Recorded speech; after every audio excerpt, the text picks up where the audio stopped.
is my honor and my pleasure to introduce tonight's main event, BHC President Stephen Mihm. I'm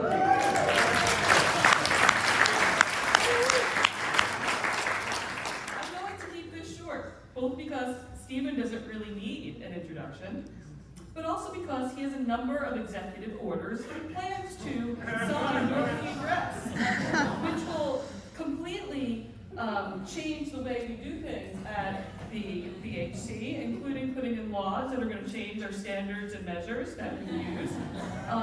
These are all going to violate our bylaws, which will make Vicky's head explode, but that's part of the fun. And he also plans to annex the Canadian Business History Association. The Canadians in the audience are getting up in arms over this, but we'll see how it goes. One reason that this is all going to happen is because when we elected Stephen as BHC president, what most of you probably didn't know is that he's actually the Russian oligarch. Now, this alter ego both explains his rash decision-making, but also explains his career path. With his intense focus on counterfeiting, and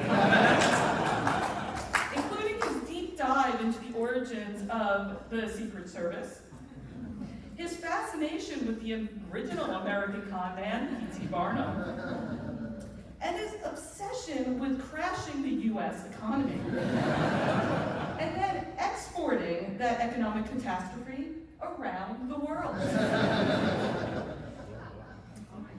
In the ultimate oligarch move, he somehow convinced the New York Times that he should be the representative of a new history in Africa.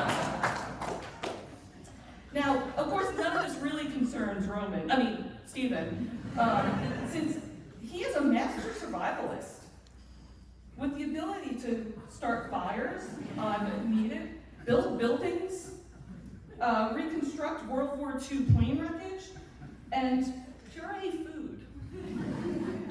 But of course, his most critical survivalist skill, and where he has made most of his billions as an oligarch, is in controlling Georgia's central market for apples. The next time you complain about the rising price of apples around the country, you now know who to blame. So with no further ado, I want to introduce to you Stephen Mihm.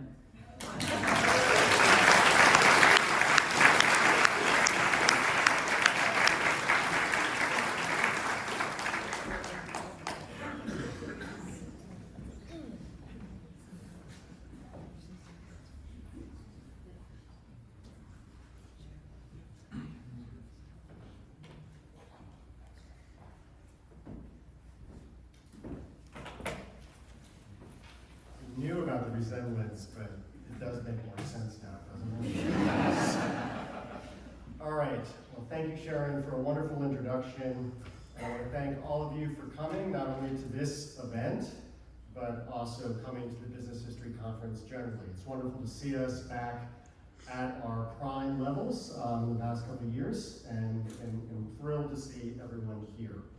Before I begin, I want to make a couple public service announcements so that you can be aware of things that are on the horizon. First of all, I want to let you know that Rowena Oligario, our president-elect, will be presiding over an amazing conference in London, England. Right there.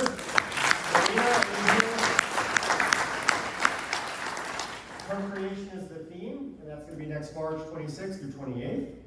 And then, not long after that, we have the World Congress of Business History, which is an event that happens periodically, in which the BHC is a sponsor.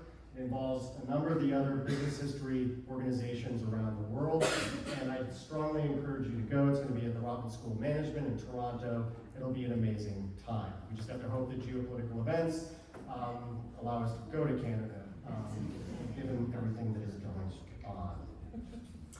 Now, I also want to thank a number of people, and this is absolutely essential because, as any past president of the BHC can attest, the success of the annual conference depends less on the person who plays my role than the many other individuals within the organization who give their time, in many cases their money, and in all cases, appropriately enough, given the theme, their labor, to sustain and support this event. And in this case, I have leaned on a very talented team of my fellow business historians to bring this event to life. Let me begin by acknowledging our BHC Program Committee. Those who are in the audience, would you like to do that? No? Okay. We have co-chairs Ida Sano and Grace Fowler, and then Ann Kristen Bergquist, Sean Bonata, Andrea Luch, Justine Hill Edwards, and Bart Elmore, who is sporting a very fashionable looking piece of hardware there. Bart also did double duty as chair of the Local Arrangements Committee, along with Keith Hollingsworth and Daly, Tim Yang, and Laura Phillips Sawyer. I want to recognize this because all of these two groups are responsible for everything that you see here, the amazing receptions, the walking tours, and so much more. And then there are two other individuals who are really key, for whom I have had to rely upon over and over. This is Roger Horowitz and our secretary, Vicki Howard, both of whom have been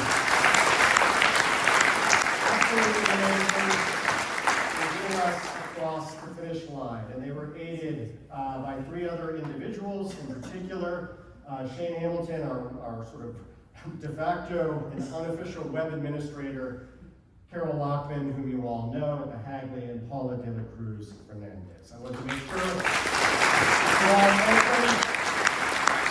And really, later on at the dance party, buy them a drink. Okay? All right.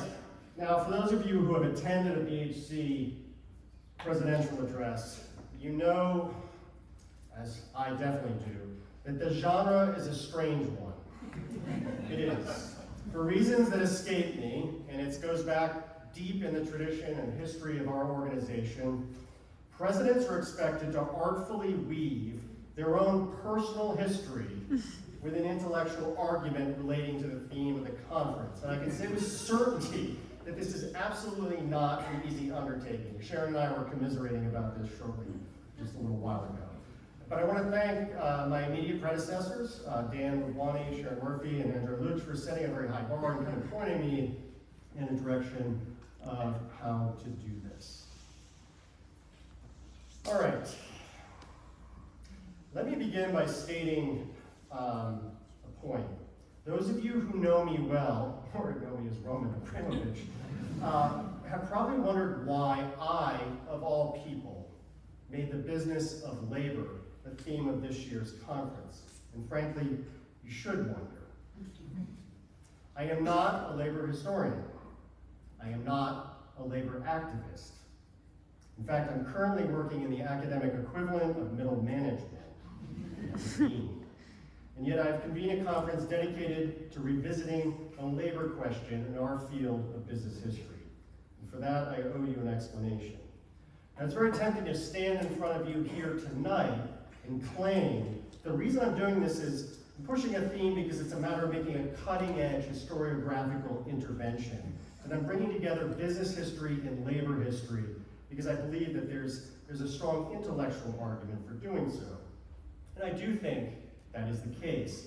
But framing my decision thusly would be misleading and I think even disingenuous because it would absolve me of my own disengagement from labor history. And that is why what you will hear from me tonight is a little different maybe than what you were expecting.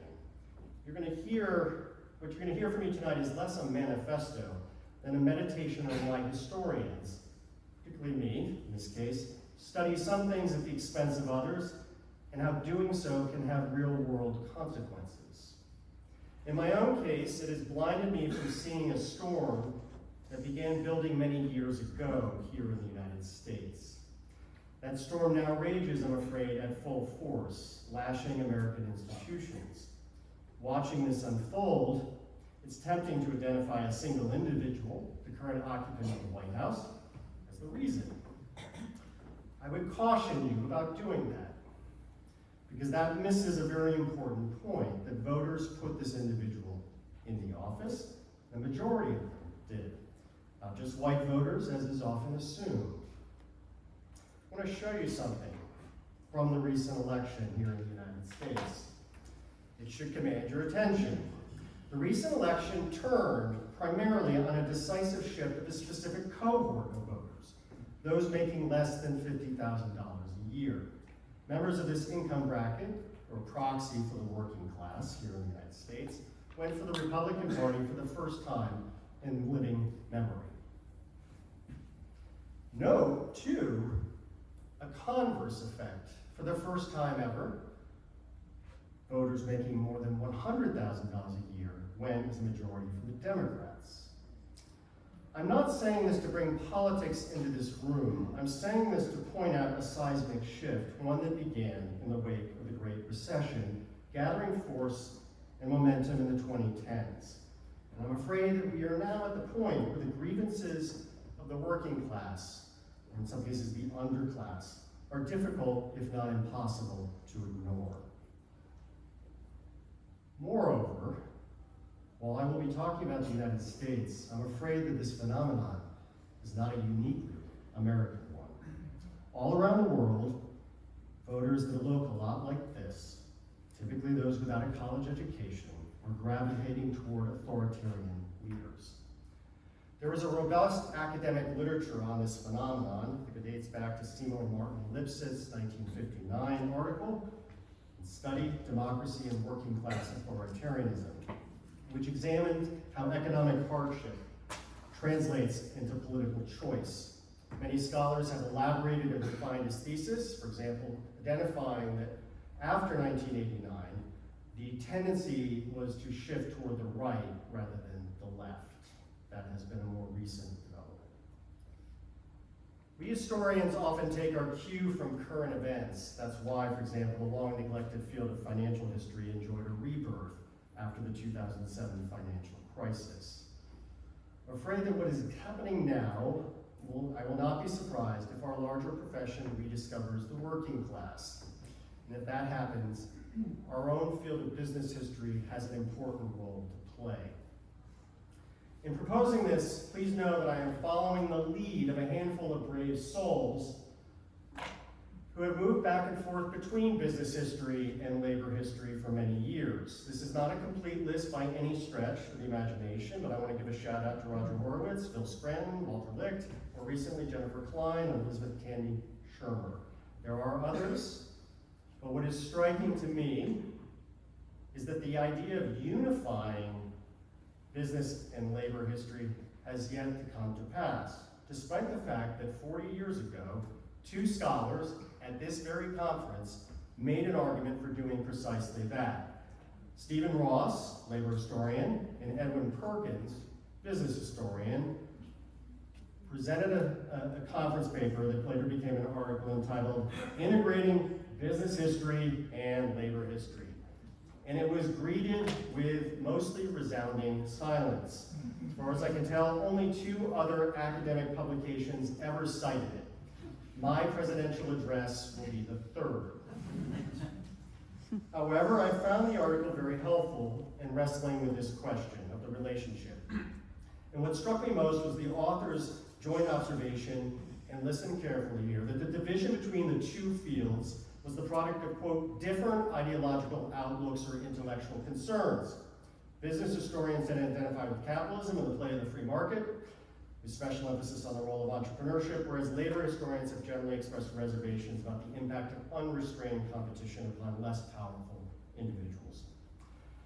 I will admit that when I read these words, I recognized myself as the person who identified more with capitalism, the play of the free market, and even entrepreneurship. Not necessarily in a positive way, but through a glass darkly, focusing on fraud, speculative excess, and chicanery.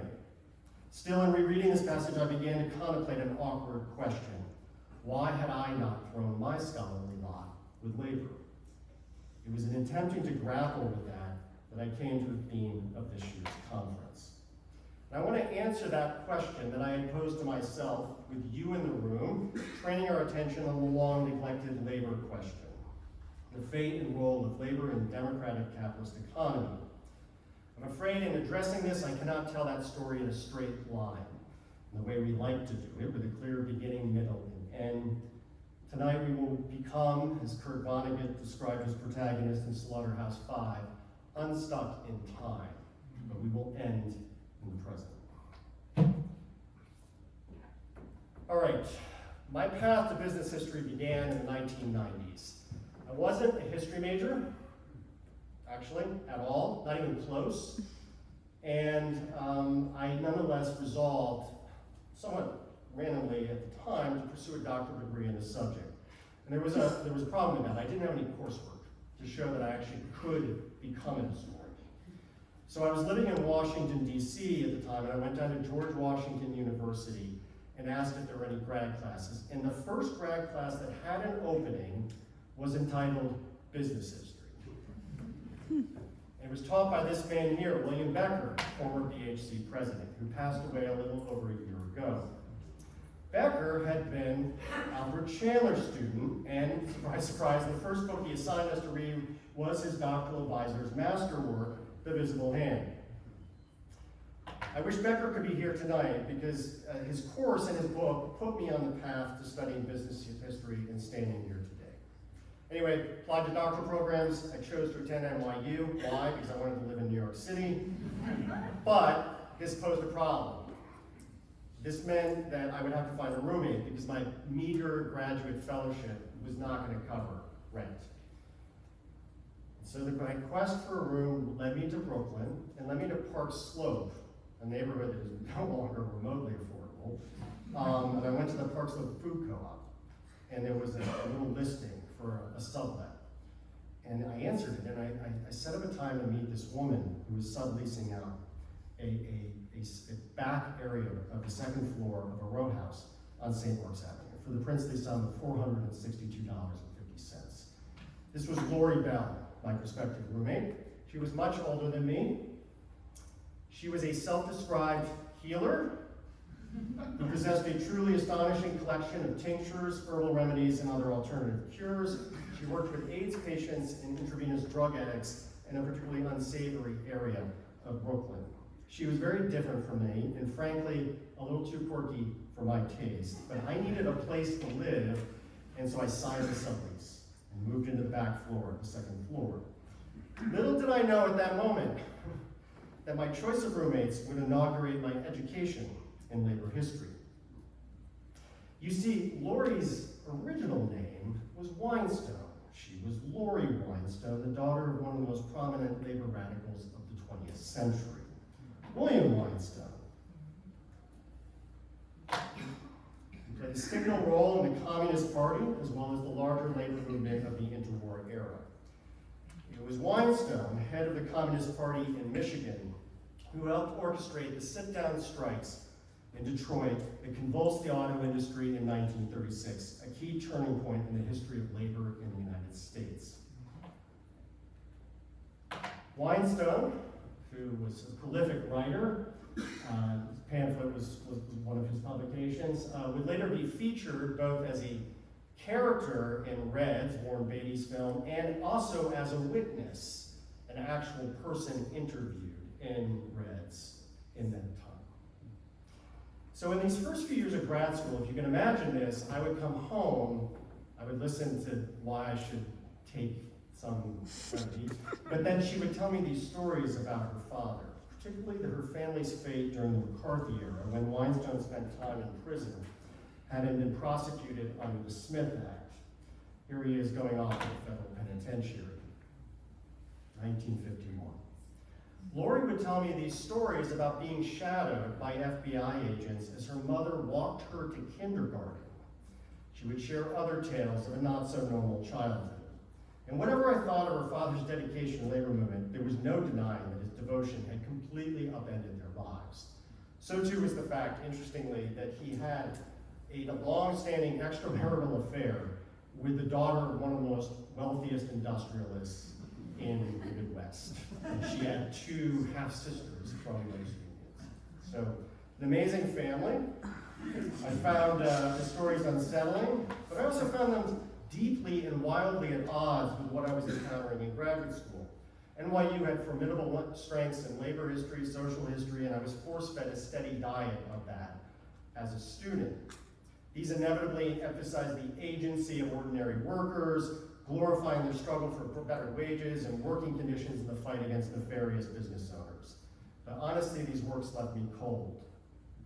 They seemed completely at odds with the reality of the post-war era, beginning with the repression of the labor movement and the McCarthy era, much less what came afterward. The long, painful decline of the labor movement, courtesy of decades of deindustrialization, offshoring, declining union membership, and a Democratic Party that retreated from its historic connection to labor. There were no courses in business history in my program, and perhaps because I was incorrigibly contrarian by nature and still under the spell of the visible hand, I became increasingly drawn to labor's antagonists. I did so because I sensed that if you wanted to know about capitalism, you should know more about the capitalists, along with the financiers, the managers, and engineers who belong to business. This led me, perhaps inevitably, to the Hagley Museum and Library, where Roger Horowitz took pity on me. And when I showed up with a very ill-conceived dissertation topic that I quickly abandoned. But I did find a better one, closed the circle, received a Newcomen postdoctoral fellowship, and worked with Jeff Jones at Harvard Business School, and got my time in the place where Alfred Chandler had held court for many years. I belonged, in other words, to business history. Nonetheless, these are things that no one in this room knows. Something was happening that had made me reconsider my relationship to the labor question. I had reconnected with my father's long-lost twin. Now, before you meet my family, which you will, I want you to contemplate the following thought experiment. Imagine for a moment that our society is plunged into chaos, not the current, like Last of Us fungal pandemic chaos, the end of the world chaos, dark ages. In all knowledge of the late 19th century, the United States is lost apart from one tattered copy of the Visible Hand. Right? Future monks transcribing it could be forgiven for concluding that the overriding challenge facing managers of large, complex corporations in the late 19th century was the question of how to build a bureaucracy staffed by rational managers who coordinate, quote, the flow of goods and services. Chandler's words, not mine. This would probably come as a surprise to the managers of those corporate combines. And the reason is, again and again, they confronted staggering, mind-blowing labor unrest. Here in 1873, their employees nursed incandescent rage against management, one that repeatedly broke into open violence, culminating in strikes like this one that left thousands of rail cars and locomotives burned, buildings destroyed, and the entire industrial edifice and economy shaken to its core.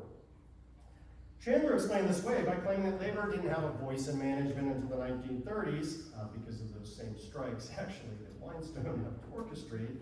But before that time, labor was irrelevant to managed decisions, so there was really no need to include them in this story.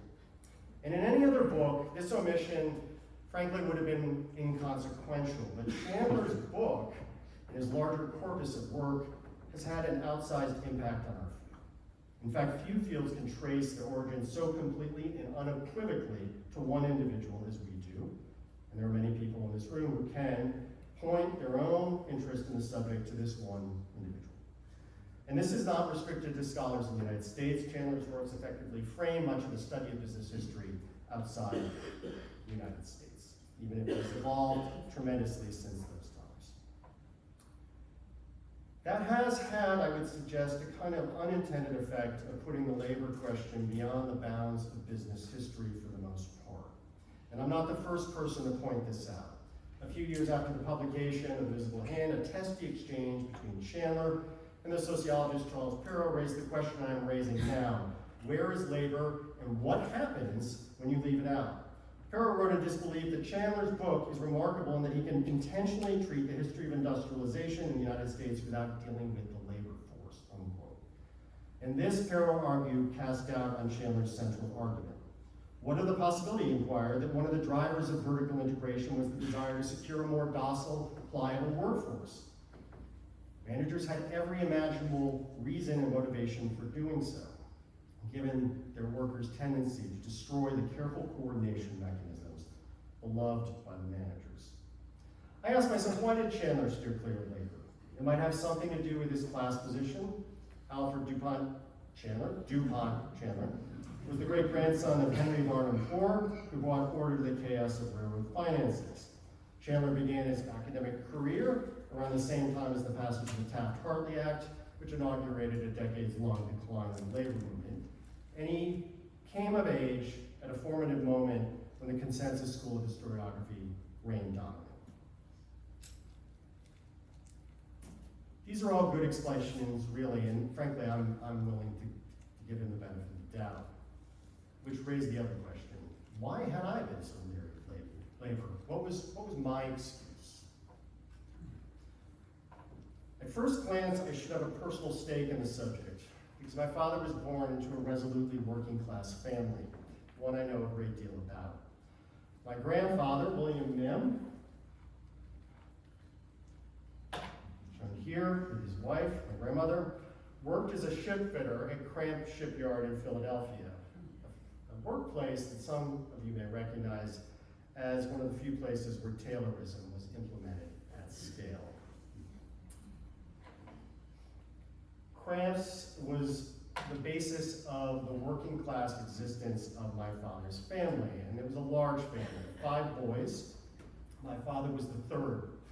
My father was unquestionably brilliant and showed very unusual signs, and the stories are they always appeal to me, and the best one that I remember is that at one point his father, who was a pretty gruff individual, discovered his son had a special gift, and he took him down to show it off to his friends at the local tavern. He put my father was about 18 months, so he dropped him on the bar counter and, so do your thing.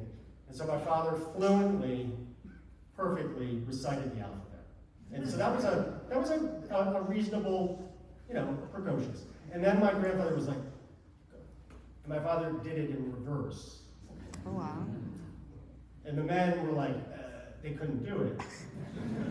And so to be bested by a toddler, But despite his precociousness, it did not exempt him from work. He was put to work at age 4, delivering papers before school, until the police got wind of this, that my grandmother was engaging in a new, innovative form of child labor, and put a legal stop to it. All right? And it was around this time that my father's twin materialized. Not a real twin, but a boy born only a few months later than my father, whom the family took in as a foster child.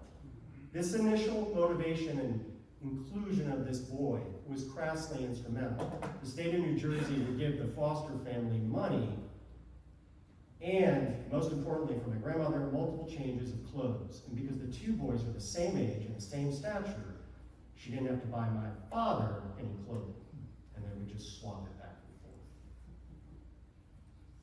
This boy was named Francis. My father's on the left, Francis is on the right. He had been born in a large Polish family, very large and extraordinarily poor, in the slums of Camden, New Jersey. I know a good deal about his family. I will not share that here. He had been given up for adoption, spent several years in foster care, before taking his place as my father's unofficial twin. They shared the same bedroom, attended the same school, same classes. But here the similarity ended. Where my father excelled in school, Francis struggled with what was likely dyslexia. The school held Francis back a grade. My grandmother told my father, "You're going to stay back a grade." Francis did not make it to the next grade, and she did it again. My father took repeated grades twice with his brother. At this point, though, they gave up. The paths began to diverge. My father jumped ahead. Francis dropped out of school by 8th grade. My father, meanwhile, took a statewide examination at Rutgers University, got a full scholarship, and the 2 boys, who were side by side, began to follow very different tracks. He took this scholarship, one of only a handful of kids in South Jersey, and he began to shed his working class identity, moving from menial, dangerous labor to the life of the mind. And I sometimes think I have a very fatalistic view of life, I'm afraid. I might not be here given something that happened to him after his first year in college that is about labor. You see, because my grandfather had gotten badly hurt on the job at Cramps, slammed in the head with a piece of metal that forced an early retirement. The family moved to Cape May, New Jersey because there was work there. He could get work as a janitor, cleaning toilets and the bathhouses that catered to the tourists. And my father, who was a teenager now, joined him. In the summer of 1951, he was there working with the centrifuges that were used to dry the washed towels, gigantic machines that spun at high speeds. And my father, probably being an impulsive teenager, reached in before it was ready to end. And it took his arm and completely mangled it to pieces. It was broken in 17 different places, compound fractures. And my grandfather took my father to the local hospital, which was a very pathetic, small affair, presumably where he would have his arm amputated. This story resonates with me because it sort of highlights that our luck in life is sometimes very much driven by things outside of our control. And on this particular day, they brought my father in, and this nameless surgeon came up who was new. He had just arrived. And where had he come from? He had come from Korea during the Korean War. He had been spending months patching men blown to pieces back together. And apparently, he looked at my father and just sort of said, yeah, I can fix that. 17 hours later, on the operating table, my father, you can see him here, star of The Sea Parish. That's his thing. Also, I want to point out, he liked movies and eating. Okay? So my father, my son, there he is in his cast with my Italian aunt after that incident. These stories, though, as interesting as they may be, did not make me think that membership in the working class was something to treasure. It was a cross to be carried, not a badge of pride. It was something to avoid, escape, and transcend, and that feeling, I'm afraid, has likely informed my studious indifference to the labor question. Instead, I venerated my father, his meritocratic rise, the fact that he loved classical music, John Sibelius was his favorite composer, that he loved Melville and Conrad, that he married, successfully courted and married a brilliant young woman, a microbiologist, who had grown up in a comfortable middle-class family where college education was the norm. He would go on to pick up degrees in geology and physics, become an award-winning high school teacher, and eventually school administrator. He did not turn his back on his origins. It's interesting, he pioneered classes, science classes for high school students who were not going to college, which was a subtle, I think, recognition of his origins. And he began to climb up the socioeconomic ladder. Here he is getting an award for these classes. And it allowed him to have a family. My sister came first, and then in 1968, me. And this is the PhD, so you're going to see baby pictures. Okay? There we go. Right. This was 1968 that I was born, and I will do the math for you. I'm 56 years old. That means I'm old enough now to have a dawning awareness of the ways that the decades-long span of my own modest life maps on the kind of more sweeping historical changes measured in decades, not days. I can see now that I was born in the twilight of the American century, when the nation's manufacturing base began to move offshore, and many in the working class began to drift into the underclass. And yet, paradoxically, I was also born at the dawn of an entirely new economy. And once again, my father saw this coming before anyone else that we knew. In the 1960s, he began bringing computers into the classroom. He used DEC, Digital Equipment Corporation, terminals to tap into mainframes at nearby Trinity College. And I have distinct memories of working on a DEC terminal hooked up to one of these mainframes on our rotary telephone. I also learned Boolean logic and binary arithmetic before I learned the facts of life, which probably may account for my delayed romantic success. This is a DEC terminal, a deck terminal, and this, by the way, is my 7th grade science project, which I found in the barn. When I had built a binary adder, basic arithmetic, on using breadboards. Breadboard is this was the stuff that you would use. Those are AND gates, NAND gates, OR gates, NOR gates. These are the building blocks of all computers still today, made of transistors that allow zeros and ones off and on to serve as the basis of computation. In fact, my father left the classroom, became a computer programmer, joined the information economy. His brother, by contrast, kicked around in unskilled jobs, and then, thankfully, his older brother started a company, and he apprenticed as a machinist and learned to become a machinist. He was able to become a very skilled machinist despite his lack of ability to read. And in the 1970s, though, he became estranged from his brothers, and by extension, the rest of the family, and he quit and moved away. And that might have been the end of the matter, as the paths of Fran and my father diverged. But you know something? I have really fond memories of Fran. That's me and him. And as I grew older, I became increasingly liable to identify with him. And the reason is, I began having trouble in school. For reasons that remain unclear, I was unable to write, literally write, with a pencil. I was taken to experts, and this has given me a very healthy skepticism of experts, who declared that I was suffering from cognitive deficits, and I was told I would need to repeat 2nd grade. And indeed, I did repeat 2nd grade. And my parents were also told that I would need special assistance for the rest of my life, which may be true. That I would need to be yoked to a manuensis who would serve as my scribe. Now, needless to say, that didn't happen, but my experience being put in what were called derogatorily SPED classes, special education classes, repeating a grade, gave me a first-hand taste of what Francis had experienced. And yes, obviously I did make it to 3rd grade. But it began making me wonder, what had happened to him? How had he coped and adapted? And these questions remained unanswered until grad school, when I was traveling back and forth through New Jersey, passing close by where he lived, and I looked him up and asked if he would sit down and talk.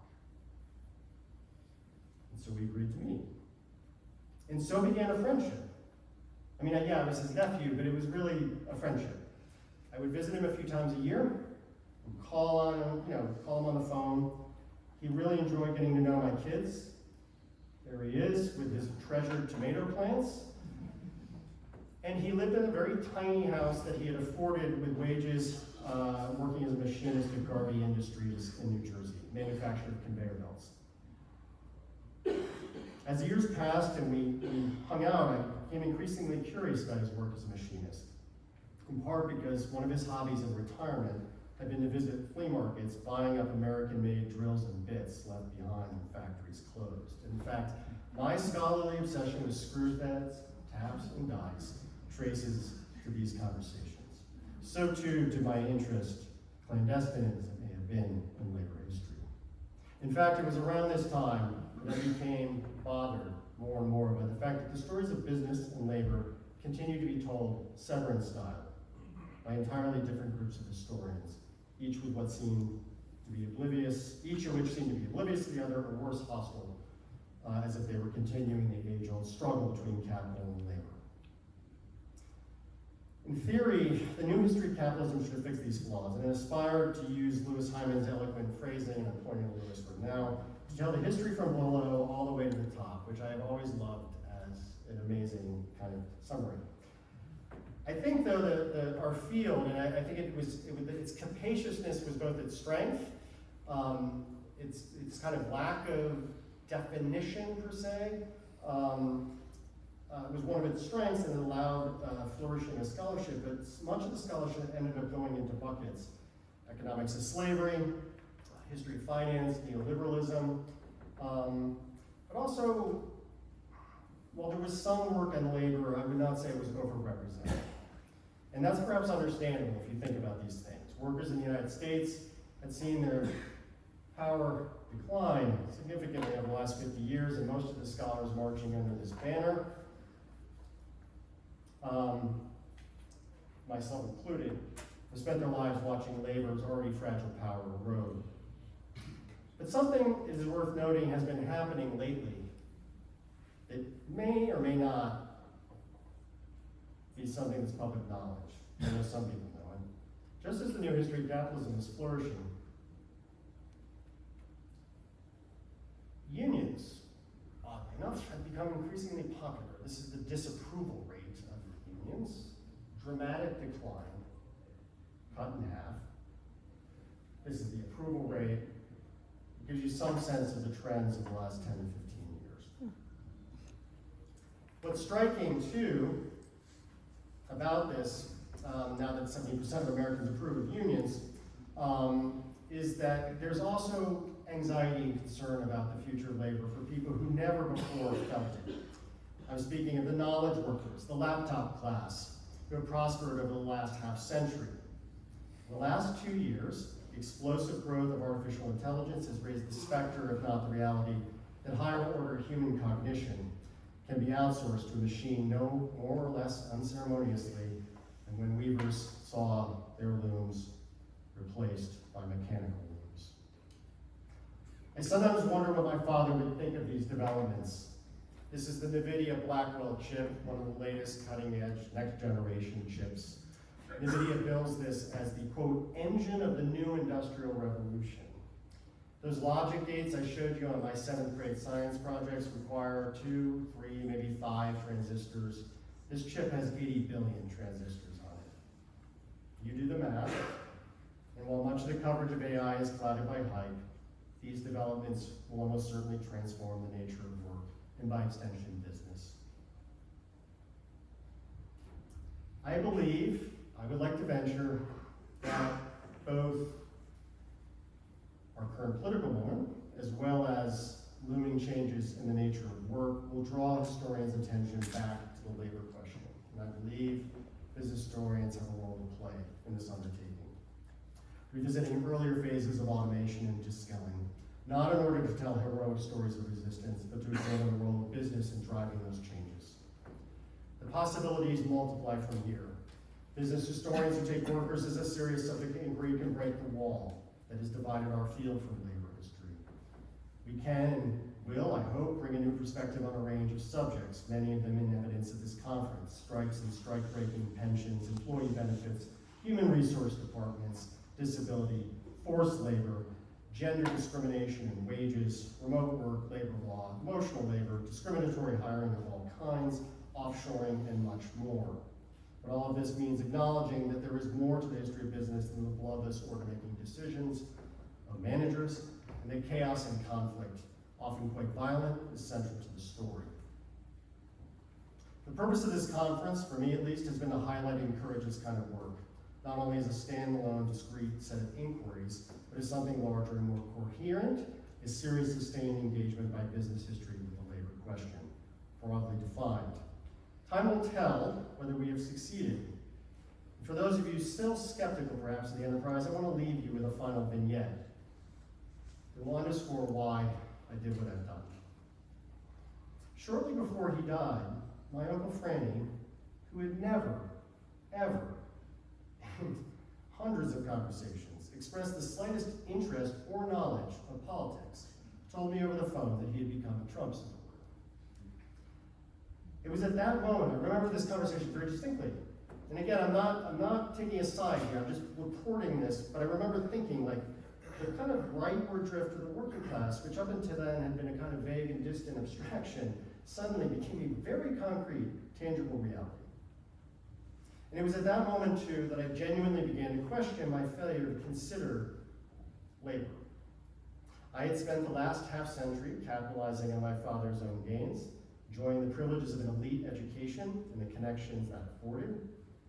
It was very easy and understandable at the time when I was younger to ascribe that to my own merit. Yet the fact is that my own trajectory rested, at least in part, on something very solid: my father's own exit from the working class, which was itself made possible by the simple fact that his father could earn enough as a shipfitter to provide for a family of 5. that world is gone. And no amount of pointless prattle about disruptive innovation, moving fast and breaking things that comes out of Silicon Valley and other quarters, none of that can banish that stubborn reality. The decline of economic opportunity for large swaths of workers in this country and others, I'm afraid, has brought us in part to this point. As a consequence, the labor question, largely missing from the national discourse for decades, has made a dramatic return. How then, I will ask you, as business historians, will you answer it? Thank you.